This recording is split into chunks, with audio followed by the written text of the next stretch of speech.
మా తాత చెప్తుండే అప్పట్లో గొలుసుకట్టు చెరువులతోని పట్నం ఎంత అందంగా ఉంటుండేనో. మూసీ నదిలో కూడా మంచినీళ్ళు పారేవట. అసొంటిది ఇప్పుడు అంతా ఆగమాగమైంది. మూసీ నది కంపు కొడుతున్నది, చెరువులు మాయమైనాయి. ఏటు చూసినా బిల్డింగ్లతోని పట్నం అంతా పాడైంది. చిన్న వానకే వరదలు వచ్చినట్టు అవుతున్నది. చెరువులలో పోవాల్సిన నీళ్లు ఇండ్ల నడమ మడుగులు పడుతున్నాయి. అందుకే ఇండ్లు కూలగొట్టుర్రి అన్నట్టే మాట్లాడుతుర్రు చాలా మంది. నిన్న మొన్నటి దాకా అట్లెట్లా కూలగొడతారు, పర్మిషన్లు ఇచ్చిన వాళ్ళను కూడా పరిశాన్ చేయాలి అని గరమైనరు చాలా మంది. కానీ చెరువులు బాగుపడతాయి, పట్నం బాగుపడుతుంది అనగానే అట్లయితే కూలగొట్టాల్సిందే అంటున్నారట. సర్కారోళ్ళు హైడ్రా తీసుకొచ్చి మంచి పని చేసిండ్రు అన్నట్టే మాట్లాడుతాండ్రు చాలా మంది పబ్లిక్. ఇక చూడర్రి 19 ఎకరాలలో ఉండే పతుల్లో కూడా చెరువును ఇంతింత మింగుకుంటా 8 ఎకరాలు సాఫ్ చేసిండ్రట. అగో చెరువు నీళ్ళనే పెద్ద పెద్ద బిల్డింగులు కట్టిండ్రు. హైడ్రా కమిషనర్ రంగనాథ్ సార్ పోయి మొత్తం చూసి వచ్చిండు. ఇంకో ముచ్చట ఏంటిదంటే ఇక్కడ ఇండ్లు కట్టుకోనికే ఇరిగేషన్ ఆఫీసర్లు కూడా పర్మిషన్ ఇచ్చిండ్రట. వాళ్ళని ఇప్పుడు గట్టిగా ఆర్చుకునే పనిలోనే ఉన్నారట సర్కారోళ్ళు. అటు సరూర్ నగర్ లో వెనకట విశాలంగా 200 ఎకరాలలో ఉండేదట చెరువు. దాన్ని మింగి ఆఖరికి 62 ఎకరాలకు తీసుకొచ్చిండ్రట కబ్జాగాళ్ళు. సింగరేణి, గ్రీన్ పార్క్, తపోవన అని చెరువును ఆక్రమించి పెద్ద పెద్ద కాలనీలే కట్టి పారేసిండ్రట. అగ చూడర్రా అంటే ఎవరో ఆ ఇగురమంతుడు చెరువులనే ఇల్లు కట్టుకొని ఉందామని చూసిండు గాని నీళ్లు నిండి ఇల్లు మునిగింది. మాపటీలు గుట్టు సప్పుడు కాకుండా పొక్లేన్లు పెట్టి చెరువులో మట్టి ఉడుపుతాన్రట. ఇప్పుడు హైడ్రా ఏదైతే అక్రమ నిర్మాణాలు వచ్చేసి పెద్ద పెద్ద ఇప్పుడు ఎన్కన్వెన్షన్ ఏదైతే కూల్చివేత జరిగిందో అట్లాంటి కట్టడాలకు మేము స్వాగతిస్తున్నాము.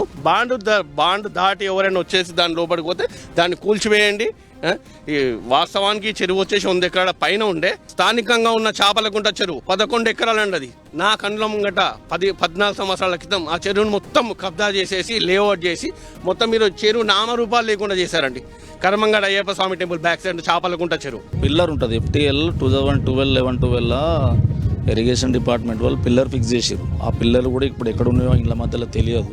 తీసేసి ఉంటారు నాకు తెలిసి కట్టేసి. రీసెంట్లీగా అవతల కన్స్ట్రక్షన్ అవుతున్నాయి. మేము చెప్పినా కూడా అవ్వట్లేదు.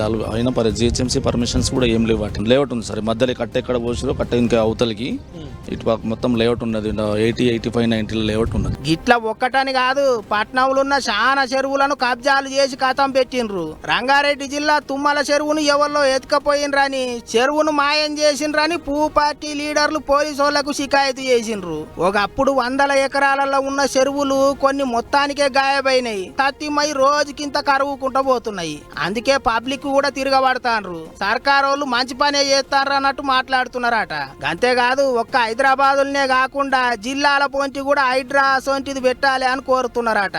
ఊర్ల పొంటి చోటా మోటా లీడర్లు చెరువులను కబ్జా పెట్టి నాశనం చేస్తారని కోపానికి వస్తున్నారు జనాలు. చెరువులకు పానం పోయాలంటే, చెరువులను కాపాడుకోవాలంటే హైడ్రాకు సాతి ఇయ్యాలి అన్నట్టే మాట్లాడుతాండ్రు చాలా మంది.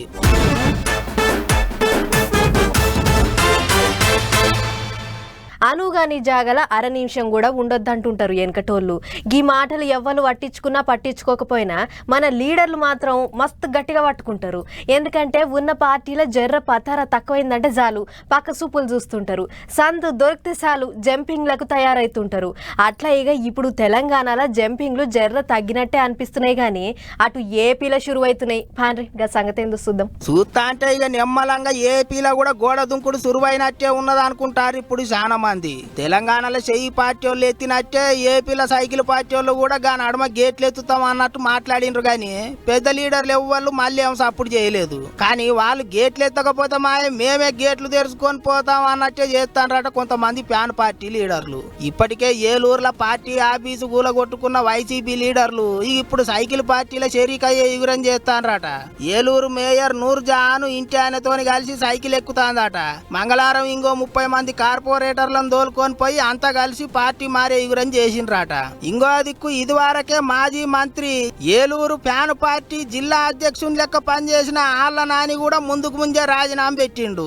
ఎటు పోయేది ఇంకా చెప్పలేదు గాని పిలిస్తే అటే పోతాడు అనుకుంటారు. ఇక పార్టీల షరీకు కాక ముందు నుంచే సైకిల్ పార్టీ వాళ్ళతో కలిసి పనిచేస్తాంది మేయర్ మేడం. సైకిల్ పార్టీ ఎమ్మెల్యేలతో కలిసి సర్కారోళ్ళ ప్రోగ్రాంలకు పోతున్నది. ఇప్పటికే ఆఫీసు కూలగొట్టిండ్రు, లీడర్లు పోతాండ్రు. ఆయనతో ఏలూరులో ప్యాన్ పార్టీ పార్టీ మొత్తానికే ఖాళీ అవుతుందో ఏమో అనుకుంటారట చాలా మంది. మరి ఇక ఏమైతుందో ఏమో గాని అటు పిఠాపురంలో కూడా ఇప్పటికే మాజీ ఎమ్మెల్యే ఫ్యాన్ పార్టీకి రాజీనామా పెట్టిండు. తత్తిమ జాగలల్లో కూడా ఫ్యాన్ పార్టీ లీడర్లు అటు ఇటు చూస్తారట. మరి అంత చూస్తా అంటే పోను ఏపీలో జంపింగ్లు జోరు అందుకుంటాయి కావచ్చు అనుకుంటారు అందరూ.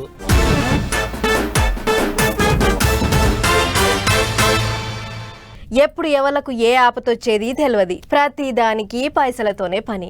ఉన్నోళ్ళంటే ఎట్లనన్నా బయటపడతారు కానీ లేనోళ్ళ పరిస్థితి ఏంది? రెక్కాడితే కానీ డొక్కాడనోళ్లకు ఆపతొస్తే వాళ్ళను ఆదుకునేటోళ్ళు ఎవళ్ళు చెప్పుర్రి? ఆగో గసొంటోళ్ళ కొరకే ముఖ్యమంత్రి సహాయ నిధి పెట్టిర్రు. పేదోళ్ళు పానం బాగలేక దాఖల పడి అప్పుల పాలు కాకుండా సీఎం రిలీఫ్ ఫండ్ నుంచి పైసలు ఇచ్చి ఆదుకుంటుంటారు.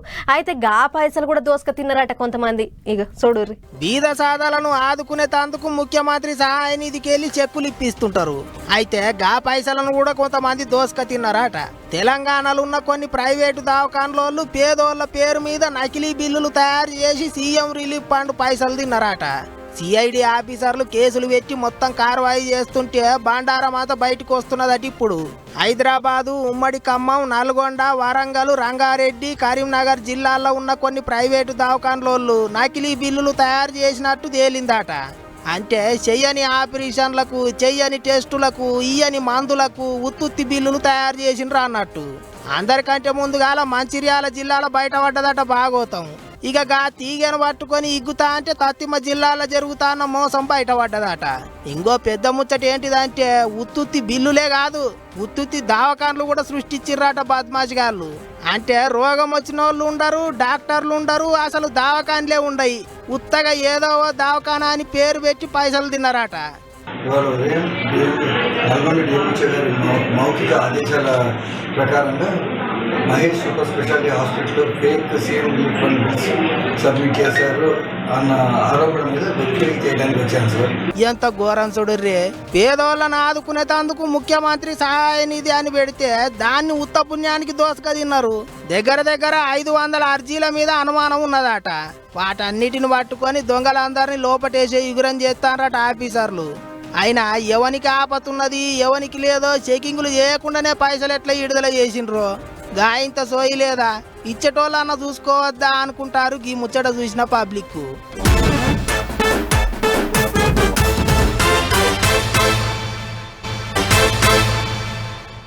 మామూలుగానే చిన్నపిల్లలు ఉన్న తల్లులంతా కొడుకులను కన్నయ్య, కిట్టయ్య అని పిలుచుకుంటే గౌరవం చేస్తుంటారు. గిట్లా ఏ దావత్కు పోయినా పొలగాండ్లకు నూనె పెట్టి పోరడేసి అచ్చం కన్నయ్య లెక్కనే రెడీ చేస్తుంటారు. కానీ గీ సోమవారం నాడు మాత్రం ఇగింత ఎక్కువసేపే రెడీ చేసిర్రు.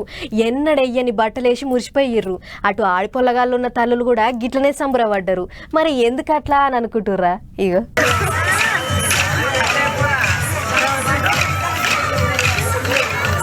నల్లని కిట్టయ్యలు పిల్లనా గొయ్యలు పట్టుకుర్రు. గోపికలేమో ముద్దు ముద్దుగా తయారయ్యి కొల్లలు అందుకొని ఆటలాడుతుర్రు. మెదక్ జిల్లా నిజాంపేటలోనో ఓ ప్రైవేట్ బళ్ళే మగ పొల్లగాళ్ళందరినీ కన్నయ్యలు, రాధమ్మ గెటప్ లేపించి కృష్ణాష్టమి సంబరాలను అవ్వల్దారు చేసిర్రు. మరి ఈ పొల్లగాళ్లను ఇంత మంచిగా తయారు చేస్తానికి ఇంటికాడ అమ్మలకు ఎంత టైం పట్టిందో ఏమో గాని గెటప్లు మాత్రం అదిరిపోయినాయి. ఆ టెంక అందరు కూడి కన్నయ్య పాటలకు అడుగులేసిర్రు. అసలుకైతే ఇది బుడ్డ పొల్లగాళ్ల పండుగ. అందుకే గిట్ల ప్రతి బళ్ళే గోకులాష్టమి సంబరాలు జోరుగా అవుతుంటాయి. అట్లనే భద్రాద్రి కొత్తగూడెంలో కూడా పొల్లగాళ్ళు మా ముద్దుగా తయారైనరు. నెత్తికి టిక్లీలు, కిరీటము, చేతుల పిల్లన గొయ్య, మెడల తీరు దండలేసుకుర్రు. చిటిపొట్టి చెల్లెళ్ళు కూడా అచ్చం గోపికల లెక్కనే తయారై వచ్చిర్రు. అట్లా పూజలైనాక బళ్ళే ఆట పాటల కార్యం కూడా పెట్టుకుర్రు. ఇక బడులల్లో ఆయన సంబరాల ముచ్చట గిట్లుంటే అటు నల్గొండ జిల్లా మిర్యాలగూడల యాదవ సంఘం ఆధ్వర్యంలో గోకులాష్టమి సంబరాల కార్యం మా జోరుగా నడిచింది.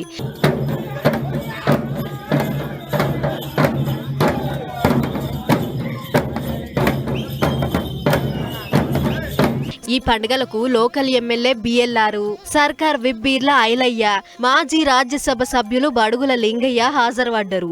కొబ్బరికాయలు కొట్టి పూజలు చేసిర్రు. కిట్టయ్యను ఉయ్యాలలేసి ఊపిర్రు. ఆ టెంక డోలు అందుకొని గిట్ల జర్రసేపు దరువేసిర్రు. గుంటూరు జిల్లా సత్తనపల్లిలో ఎమ్మెల్యే కన్నా లచ్చినారి సార్ కిట్టయ్యకు పూజలు చేసిండు, పబ్బతి పట్టిండు. ఆ టెంక నెత్తికి కిరీటం పెట్టి ఉట్టి కొట్టిండు. సార్ ఉట్టి కొడుతుంటే పక్క పొంటి ఉన్న అక్కలు కొట్టుర్రి సార్ అన్నట్లు జోరు వెంచి పాటలు అందుకుర్రు. వరంగల్, నిజామాబాద్, ఒంగోలు పట్టణాలలో కూడా కిట్టయ్యకు మొక్కులు పెట్టుకుని అభిషేకాలు చేపించిర్రు. పుట్టపర్తి సాయిబాబా గుళ్ళ కూడా గోకులాష్టమి సంబరాలు జోరుగైనాయి. కేరళ సాంప్రదాయ దరువులు వేసుకుంటా భక్తులు ఆడిపాడిర్రు.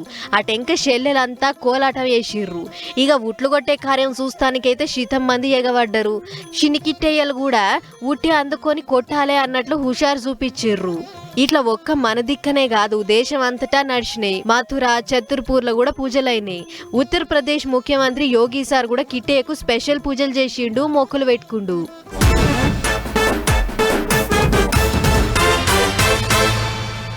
ఏదైనా పుట్టినరోజు దావతో లేకుంటే పెళ్లి రోజు దావతో అయితే ఎమ్మెల్యేలను, ఎంపీలను, ఇంకా వాళ్ళకు నచ్చిన లీడర్లను పిలుచుకుంటారు. వాళ్ళు వచ్చినాకనే అందరి నడమ కేక్ కత్తిరించి మురిసిపోతుంటారు. సరే, గివ్వంటే సొంత దావత్లు కాబట్టి దానికి ముహూర్తం గిహూర్తం పెద్దగా అక్కరుండదు. ఎమ్మెల్యే వచ్చేదాకా కూడా ఆగినవంటే ఓ అర్థం ఉంటుంది. కానీ ఓ తాన ఎమ్మెల్యే రాలేదని ఊళ్ళో జరుగుతున్న పండుగ ఆగిపోయింది. మరిగా పండుగ ఏంది, ఎందుకు ఆగిపోయిందో చూద్దాం పర్రి. గుడంతా తీరు తీరు రంగులద్ది పండుగకు తయారైంది. గుళ్లకు ధ్వజస్తంభం కూడా తెచ్చి కింద పెట్టిర్రు. కానీ ఎమ్మెల్యే రాకపోవుడుతోని సమయానికి లేపి నిలబెట్టాల్సిన ధ్వజస్తంభ ప్రతిష్టాపన కార్యం ఆగిపోయింది. ఊరంతా చిన్నపోయింది. ఇక అసలు ముచ్చటేంటిదంటే మహబూబాబాద్ జిల్లా గార్ల మండలం మర్రిగూడెం అనే ఊరిగిది. అయితే 25 తారీఖుంచి 28 తారీఖు దాకా మంచి ముహూర్తం ఉంది. అప్పుడే ఎంకన్న గుళ్ళ ధ్వజస్తంభం నిలబెడదాం, ఊరంతా పండుగ చేద్దాం అన్నట్లు పెద్ద మనుషులు అనుకున్నారట. అట్లా మా ఊరి పండుగకు హాజరపడాలని పెద్ద పెద్దోళ్లకు కారెట్లు పంపిర్రట. ఇంతవరకు బానే ఉంది గాని అలా ఎమ్మెల్యేకు పత్రిక మొదలు పంపకుండా ఆఖరికి పంపిర్రట. దాంతోని ఎమ్మెల్యే అలిగిండో ఏం పాడో గాని పండుగ కాడికి రాలేదట. దాంతోని పండుగ ఆగిపోయింది. ఇదే ముచ్చట మీద ఎమ్మెల్యే అనుచరులు గుడి కాడికి వచ్చి ఓవర్ యాక్షన్ చేసిర్రట. ఎమ్మెల్యేను పక్కకు పెట్టి ఎవళ్ళెవల్నో ముంగటేస్తుర్రు, అంత ఒంటెద్దు పోకడా పోతుర్రు, అంత కళ్ళకు అవపడతలేడా గీదేం రీతి రివాయి లేని తరీక. ఆయన వచ్చేదాకా ధ్వజస్తంభం నిలబెట్టే ముచ్చటే లేదన్నట్లు కయ్యం తీసిర్రట. అయితే అదే ఊళ్ళకెంచి అమెరికాలుండే ప్రమీలారెడ్డి అనేట ఆమె గుడి కడతానికి 1 కోటి రూపాయలు, ధ్వజస్తంభం నిలబెట్టేతానికి 10 లక్షల రూపాయలు విరాళం ఇచ్చిందట. అందుకే ఆమెను ముంగటేసుకుర్రు, ఎమ్మెల్యేను పక్కకు పెట్టిర్రు అని అంటుర్రు ఎమ్మెల్యే అనుచరులు. అటు ఊళ్ళో పెద్ద పండుగ అవుతుందని ఊరోళ్ళంతా అలా చుట్టాలను పక్కాలను పిలుచుకుర్రట. అంత హడావిడితోని సంబరంగా అవుతుంది అని అనుకునేటాళ్లకు నడుమంత్రాన గిట్లయిందట. రాజకీయ జోక్యం పక్కన పెడితే ఒక బ్రాహ్మణుడిగా, అర్చకులుడిగా, ఒక ప్రజాపతిగా ఆ ఎమ్మెల్యే గారిని అడుగుతున్నాము, సార్ మీరు రండి, ఈ కార్యక్రమాన్ని అందరినీ వదిలేసేసి మాతో సహకరించండి, ఈ యొక్క ధ్వజస్తంభ ప్రతిష్ట నిర్విఘ్నంగా పూర్తి చేయండి. అలాగే ఈ యొక్క కార్యక్రమం మీ చేతుల మీదుగా చేస్తే ఎప్పటికి కూడా చరిత్రలో మీ పేరు ఎప్పటికీ నిలిచిపోతుంది. గదన్నట్టు గీ గడియ దాటితే మళ్ళా మంచి ముహూర్తాలు లేవు. జర అన్ని తెలిసినోళ్ళు మీరే గిట్లా అలిగితే ఎట్లా? దేవుని కాడ రాజకీయాలు వద్దు సార్, పెద్ద మనసు చేసుకొని మీరు పెద్ద సుట్టం లెక్క రావాలే. గీ పండుగ మీ చేతుల మీదంగానే జరగాలి అని గుడి అయ్యగారులు ఒక తీరుగా కోరుతుర్రు. మరి ఇక ఎమ్మెల్యే సారు గీ పండుగ కార్యానికి హాజరుపడి ఊరందరినీ ఖుషి చేస్తాడో లేదో చూడాలే అని అంటుర్రు గీ ముచ్చట చూస్తున్న ఆ ఊరోళ్ళు.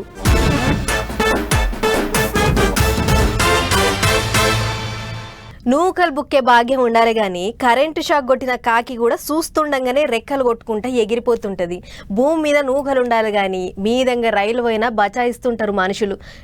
ఊక మీదికెంచి రైలు పోతే బతుకుడేంది, దాని సప్పుడుకే సగం పానం పోతుంది అని అనుకుంటా నా మీద గరం కాకుర్రి. ఇగో ఇజ్జుడుర్రి, నేను చెప్పింది బరాబర్ వాజిబి అని మీకే అర్థమవుతుంది. గుమ్మడికాయ ఎంత బలం ఉన్నా అక్కెలకు రాదు కానీ ఆవగింజంతా అదృష్టమే గట్టెక్కిస్తుంది అంటుంటారు పెద్దోళ్ళు. ఇగో ఇది కూడా అసవంటి ముచ్చటే. ఇగో గిడ కూత పెట్టుకుంటా పట్టాల మీదంగా రైలు ఊరుకుతున్నది చూసిరా.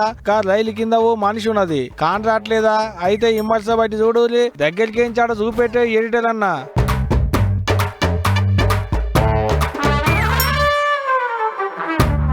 అది సుశీల వికారాబాద్ జిల్లాలోన్న నావంద్గి రైల్వే స్టేషన్ లో ఒక గూడ్స్ రైలు ఆగి ఉన్నదట పట్టాల మీద. చుట్టూ తిరిగే వాళ్ళు పోతలు చిన్నగా సందు చేసుకుని రైలు కిందంగా పట్టాలు దాడదాం అనుకున్నట్టున్నది. ఎవరన్నా ఉన్నారా లేరా అని అటు ఇటు చూసి చిన్నగా కిందంగా చొరబడ్డది. పట్టాల నడుమకు పోగానే కూత పెట్టుకుంటా రైలు సాలైంది. ఇంకేముంది, రైలు వెళ్ళిపోయేది దానిక దాని కిందనే ఇట్ట ముడుచుకొని వండుకున్నది. ఈ అవ్వకింకా భూమి మీద కంట్రోల్ బియ్యం బాకి ఉన్నట్టున్నాయి పోండ్రి.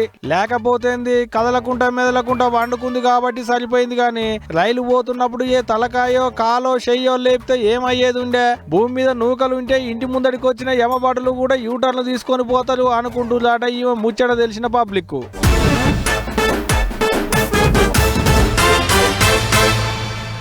ఏదన్నా కేసులు ఇరికి జైలుకు పోతే అక్కడ మనకు నచ్చినట్లు చేస్తామంటే నడవది. జైలు అధికారులు ఏం పెడితే గదే తినాలి. నాకు ఇది కావాలి అది కావాలి అని గొంతెమ్మ కోరికలు కోరితే మీ నకరాలు మా కాడ నడవే అని కీల్ సాఫ్ చేస్తారు అని జైలుకు పోయిన వాళ్ళ గురించి బయట ఉన్న పబ్లిక్ గిట్లనే అనుకుంటారు. కానీ అభిమానిని చంపి జైలుకు పోయిన శాండల్వుడ్ హీరో దర్శన్ యాదకుండు కదా, ఆగో గాయనను మాత్రం జైల్లో అధికారులు పెట్ట సుట్టం లెక్కనే చూస్తుర్రట. మరి ఎందుకో గట్ల జైల్లోకి పోయిన వాళ్ళు ఏంది నాకు ఈ గోస, ఈడ ఇంకెన్ని దినాలు ఉండాలి, ఎప్పుడు విడుదలైతాం అన్నట్లు ఆలోచన చేస్తుంటారు. కానీ కన్నడ హీరో దర్శన్ కి మాత్రం జైలు అంటే అత్తగారిల్లు లెక్కనే ఉన్నట్లుంది. ఎందుకంటే రేణుకాస్వామి అనే అభిమానిని చంపిన కేసులా హీరో దర్శన్ జైల్లో పడ్డాడు కదా, ఆ కేసు ఇప్పటికి ఇంకా నడుస్తూనే ఉంది. ఇక ఇదిట్లుంటే జైల్లో పడ్డ దర్శన్ ను జైలు అధికారులు పెద్ద సుట్టం లెక్కనే చూస్తుర్రట. ఏది తినబుద్ధి అయితే అది తెస్తుర్రట, సిగరెట్ డబ్బాలు కూడా అందిస్తుర్రట. అట్లా బెంగళూరు పరప్పన సెంటర్ జైల్లో ఖైదీగా ఉన్న దర్శన్ కు అన్ని తీర్ల సౌలతులు చేస్తుర్రట. జైలు బ్యారెక్కించి బయటికి వచ్చి దోస్తులతోని ముచ్చట్లు పెట్టుకుంటా కాఫీ ఇంకా సిగరెట్లు తాగిండట. గీ ముచ్చటంతా ఓ రౌడీ షీటర్ ఫోటో గుంజి అలా ఇంటి ఆమెకు పంపిండట. అట్లా జైల్లో రాచమర్యాదలు పొందుతున్న దర్శన్ భాగవతం బయటపడ్డది. బయట కూర్చొని బాత్కాని కొడుతున్నప్పుడు పక్క పొంటి ఇంకో గుండెగాడు కూడా ఉన్నాడట. గీ ఫోటోలు అటు ఇటు పోయి పోలీసులకు చేరేసరికి వాళ్ళు నిప్పుల పడ్డ ఉప్పులోలే చిటపటలాడుతుర్రు. జైల్లో ఓ ఖైదీకి పోలీసోళ్ళు మర్యాదలు చేసుడేంది, ఇదేమన్నా వాళ్ళ అత్తగారిల్లు అనుకుంటుండా లేకుంటే సత్రం అనుకుంటుండా? గిట్లా ఆయనకు దగ్గరుండి మర్యాదలు చేసిన పోలీసోళ్ళు ఎవళ్ళు అని బుడ్డ కెమెరాలలో ఎంకలాడి 7 మంది పోలీసులను సస్పెండ్ చేసిర్రట.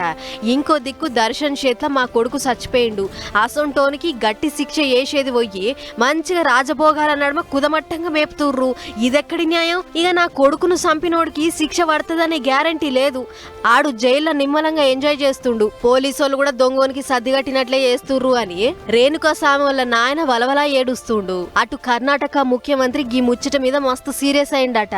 ఖైదీని ఖైదీ లెక్కనే చూడాలి, అళ్ళ పోలీసోళ్లకు ఎవ్వరు సుట్టం కాదు, ఖైదీలతోనే అత్కం పత్కం తిరగొద్దు, ఇంకోసారి పోలీసోళ్ళ ఇజ్జత్ పోయే పనులు ఎవ్వరు చేసినా కూడా మంచిగుండదన్నట్లు చెప్పిండట. చూడుర్రి ఎట్లున్నదో, ఒక మనిషిని చంపి జైళ్లకు పోయినోనికి పోలీసోళ్లే మర్యాదలు చేస్తుంటే ఇక జైలు అంటే ఎవడు భయపడతాడు అని అనుకుంటుర్రు గీ ముచ్చటిన్న పబ్లిక్.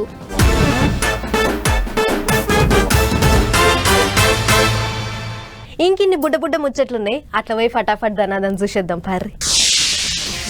రాను రాను రామశిల్కలను జాతకాలు చెప్పేటోళ్ళ బుట్టలలోనే చూస్తామేమో అని అనుకున్న యాళ్లకు గాసొంటి తిప్పలేం రాదు. నేను శిల్కలను సాదుతున్న సూడుర్రి అని అంటుండు అంబేద్కర్ కోనసీమ జిల్లా రామచంద్రపురం మండలం అన్నయ్యపేట ఊళ్ళో ఉండే మధురి దొరబాబు అనే ఒక అన్న. అయితే ఆదివారం నాడు ఆయన పుట్టినరోజని రామశిల్కలకు దావతిచ్చిండు. బియ్యం, పల్లీలు, మొక్కజొన్న ఇత్తులను జల్లి డాబా మీదకెంచి కిందికొచ్చిండో లేదో గుంపులు గుంపులుగా వచ్చి దంచుడు బేరం పెట్టినాయి. జర్ర చేపట్లనే ఒక్కిత్తు లేకుండా నమిలి పాడేసినాయి. తెలంగాణ రాష్ట్రం కించి యూపీఎస్సీ ప్రిలిమ్స్ చదువుల పాస్ అయ్యి మెయిన్స్ కోసం తయారైతున్న విద్యార్థులకు రాజీవ్ గాంధీ సివిల్స్ అభయహస్తం పేరు మీద చెక్కులు అందించింది తెలంగాణ సర్కారు. ముఖ్యమంత్రి రేవంత్ రెడ్డి చేతుల మీదంగా సచివాలయంలో ఒక్కొక్కరికి ₹1,00,000 చెక్కులను అందించిర్రు. సింగరేణి కంపెనీ తరఫుకించి గిట్ల సివిల్స్ అభ్యర్థులకు సాయం చేస్తున్నాం అన్నట్లు చెప్పుకొచ్చిండు ముఖ్యమంత్రి. ఈ కార్యంలో ఉప ముఖ్యమంత్రి బట్టి, మంత్రులు పొన్నం, శ్రీధర్ బాబు ఇంకా ఎమ్మెల్యేలు హాజరుపడ్డారు. ప్రకాశం జిల్లా కొమరోలు మండలం గోపాలునిపల్లి ఊళ్ళో ఉన్న శ్రీ వేణుగోపాల స్వాములోరి గుడికి పెద్ద చరిత్రే ఉన్నదట. యాళ్లకు పూజలు చేయలేదని కొన్నేళ్ల కింద కృష్ణుడు అలిగి ఊళ్ళ నుంచి వెళ్ళిపోయిండట. గా ముచ్చటని కృష్ణుడే ఊరాయనకు కళ్ళొచ్చి చెప్పిండనేటిది ఊరోళ్ళు అంటున్న ముచ్చట. ఇంకో పెద్ద ముచ్చట ఏంటిదంటే ఊళ్ళో అన్నిటికంటే ఎక్కువ కృష్ణుని పేర్లు పెట్టుకున్నోళ్లే ఉన్నారట. ఇంటికి ఒకరి పేరు కృష్ణుని పేరుంటదట. ఊరి నిండా కృష్ణుని భక్తులే ఉన్నట్టున్నారు చూస్తుంటే. మరి అప్పుడంటే పూజలు చేస్తలేరని అలిగిపోయిండు. ఇప్పుడు యాది మరవకుండా చేస్తుంటే ఇప్పుడన్నా దయదలిచి తిరిగి వస్తాడో చూడాలి.